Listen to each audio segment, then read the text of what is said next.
11월 20일 목요일 대변인 정례 브리핑을 시작하겠습니다.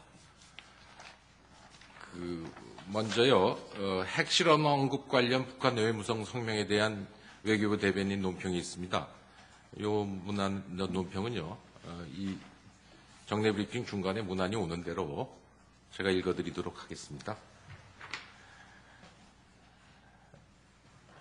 두 가지 내용에 대해서 말씀드리겠습니다. 첫 번째, 제2차 한태평양 도서국 외교장관 회의가 11월 24일 서울에서 개최될 예정입니다. 2011년에 이어 개최된 이번 회의에는 윤병세 외교부 장관과 태평양 도서국 14개국 외교장관들이 참석할 예정입니다. 공동 번영을 위한 포용적, 지속적 태평양 동반자 관계 구축이라는 주제로 열리는 이번 회의에 각국 장관들은 개발협력, 기후변화, 해양수산협력 등에 대해 논의할 예정입니다. 태평양 도서국 외교장관들은 이번 방한 기간 중 박근혜 대통령 단체 예방, 산업 시찰과 문화체험, 그리고 우리 대학생들과의 토크 콘서트 등을 가질 예정입니다. 이번 회의를 계기로 우리의 소다자 외교 지평을 태평양 지역으로 확대하고 태평양 도서국들과의 우호 관계와 다양한 분야에서의 실질 협력을 강화할 수 있을 것으로 기대합니다. 두 번째, 조태열 제2차관은 11월 25일 대외경제정책연구원이 주최하는 신흥지역 연구 통합학술회의에 참석할 예정입니다. 이번 학술회의는 글로벌 경제 질서와 경제 질서의 변화와 신흥지역의 재평가라는 주제로 11월 25일과 26일 서울에서 열립니다. 조 차관은 25일 기조 세션에서 축사를 할 계획이며 그 밖에 터키, 러시아, 몽골, 브라질 등 신흥국 주한 대사들도 참석해 기조 연설을 할 예정입니다.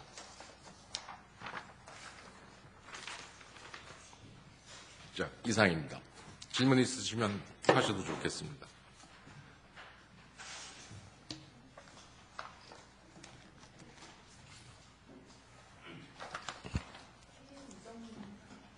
네. KBS 이정민 기자인데요. 네네. 오늘 정부에서 국가정책조정회의에서 중국 어선 불법 조업 대응 방안을 발표하면서 이 기동전단 등 비상설 단속팀을 마련하겠다. 그리고 허가가 없는 어선들을 정부에서 직접 몰수 폐선하는 방안을 검토하겠다. 이런 걸 발표를 했는데 이게 지금 중국 정부와 지난번 10월에 중국 어선 선원 단속 과정에서 사망하면서 중국 정부와도 조금 다소 마찰이 있었던 걸로 알고 있습니다. 이 내용들이 중국 정부하고 좀 협의가 된 내용인지 아니면 중국 정부 측에서 이런 내용들을 우리가 통보를 해줬다거나 혹시 반응이 있었는지 궁금하거든요. 국가정책조정회의가 오늘 오전에 열린 것으로 알고 있는데요. 저희가 중국 측에 통보하거나 필요한 사항이 있으면은 아마 그런 조치를 취하지 않을까 생각됩니다. 질문 드리겠습니다. 저 채널A 강은하 기자입니다. 프랑스에서 장성택 측근 자녀가 이제 강제 북송되려다가 지금 은신하고 있다는 보도가 나왔는데요. 그 관련해서 우리나라 외교부는 혹시 어떤 조치를 취하거나 입장이 있는지 말씀 부탁드릴게요. 관계국 당국과 긴밀한 협의하에 사실관계 파악 및 필요한 조치를 취하고 있습니다. 추후로 저희가 알려드릴 사항이 있으면 또 추가적으로 알려드리겠습니다. 오늘은 필요한 조치를 취하고 있다. 사실관계 파악하고 있고 그에 따른 필요한 조치를 취하고 있다. 그렇게 말씀드리겠습니다. 네.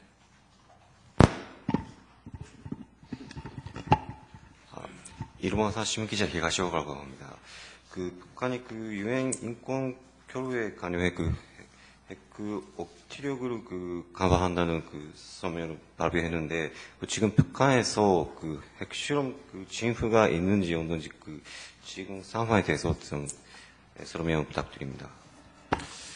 오늘 북한 외무성 대변인 성명 관련해서는요, 저희가 먼저 논평을 발표해 드릴 테니까, 그거에 따라서 질문해 주시는 게 어떨까 생각되는데, 괜찮으시겠어요? 예.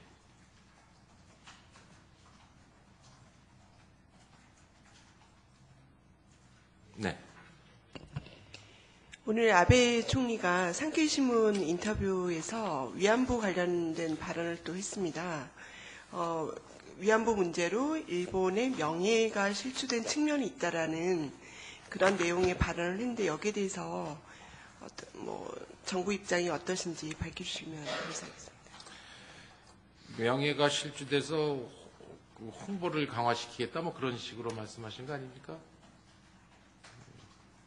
문제에 대해서는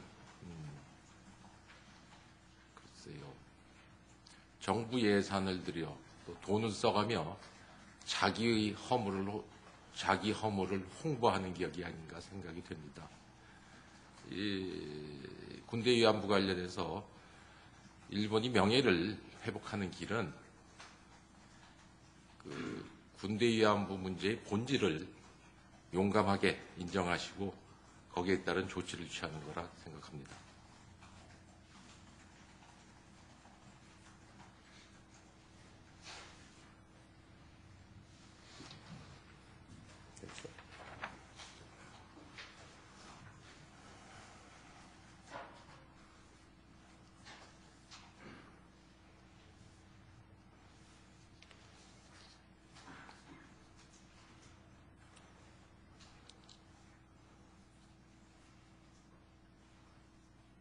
그러면 제가 논평을 읽어드리겠습니다. 핵실험 언급 관련 북한 외무성 성명에 대한 외교부 대변인 논평입니다. 북한은 근본 유엔청의 결의 채택에 대해 새로운 핵실험을 더는 자제할 수 없게 만들고 있는 조건에서 전쟁 억제력은 무제한하게 강화될 것이라는 외무성 성명을 금 11월 20일 발표하였다. 정부는 북한이 심각한 인권 상황에 대한 국제사회의 우려와 엄중한 경고를 받아들이지 않고 이러한 성명을 발표한 것에 대해 북한이 국제사회를 상대로 핵위협 등 상황을 더욱 악화시키는 조치를 취할 경우 이는 유엔 안보리 결의를 정면으로 위반하는 것으로서 국제사회의 단호한 대응에 직면하게 될 것임을 경고한다. 또한 근본 유엔 총회 결의에 담긴 권고에 따라 북한이 북한 주민의 인권 개선을 위한 구체적이고 실질적인 조치를 취할 것을 다시 한번 촉구한다. 북한이 추가 핵실험 등 도발을 하지 않도록 정부는 육자회담 당사국 등 국제사회와 긴밀히 공조하면서 모든 가능성에 철저히 대비해 나갈 것이다. 이상입니다. 아까 질문하신 거가 뭐였죠? 다시 한번 해주시겠습니까? 일본 아사히 기자 히가시오카라고 합니다. 북한에서는 지금 핵실험 징후가 있는지 없는지 설명 부탁드립니다.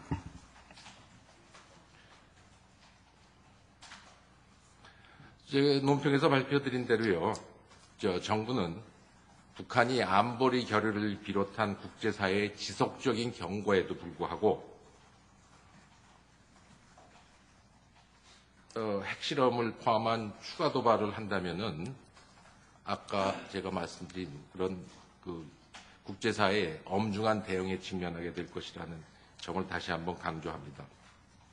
정부는 육자회담 당사국을 비롯한 국제사회와 긴밀히 공조하면서 관련 동향을 예의주시할 것이며 또한 추가 핵실험을 포함한 모든 북한 도발 가능성에 철저히 대비하고 있다. 그렇게 말씀드리겠습니다.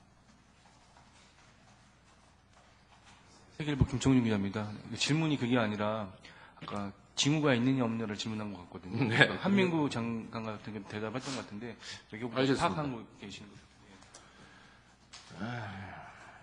핵실험 관련 임박 징후가 없더라도 저희는 북한은 정치적 결정에 따라 필요하다면 언제든지 추가 핵실험을 감행할 준비가 되어 있다고 저희들은 보고 있습니다.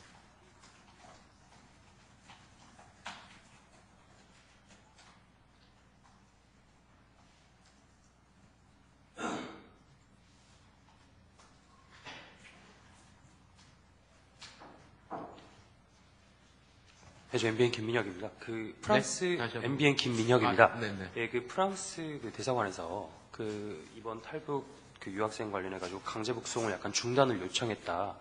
뭐 이렇게 내용이 있던데 이게 사실인지 좀 확인을 부탁드리고요. 이게 내리게 된 그 외에 또 별도로 이렇게 한 게 없는지. 아까 말씀드린 저희는 그 사실관계 확인하고 있고 사실관계를 파악하고 있고 또 필요한 조치를 취하고 있다. 뭐 그런 대답으로 가름하겠습니다.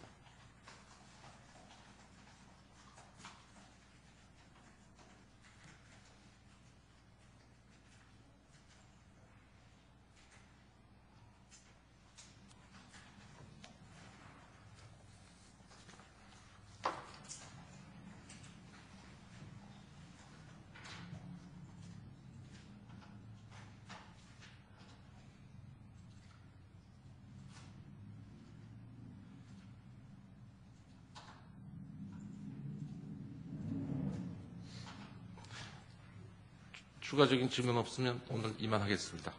수고하셨습니다.